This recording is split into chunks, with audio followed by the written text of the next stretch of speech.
সোৱণশিৰি নৈ পাৰত বুলি ক'ব লাগিব। আমাৰ সমষ্টি হ'ল নাওবৈচা সমষ্টি নতুনকৈ নিৰ্ধাৰণ হৈছে।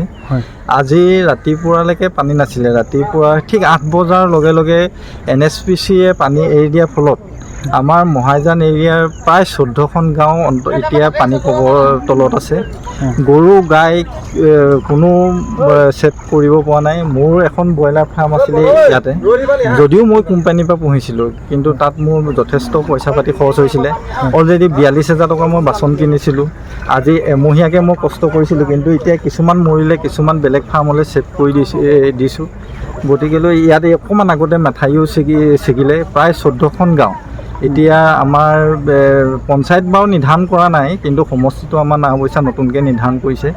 এতিয়া প্ৰায় 14খন গাঁও এতিয়া পানী কবলত আছে। মহাইজান মিচিং গাঁও, মহাইজান মাছগাঁও, এলেঙি, পটীয়া, কুঁহিমাৰি এনেকৈ ধৰি প্ৰায় 14খন গাঁও সম্পূৰ্ণৰূপে এতিয়া পানীৰ তলত গৈ আছে।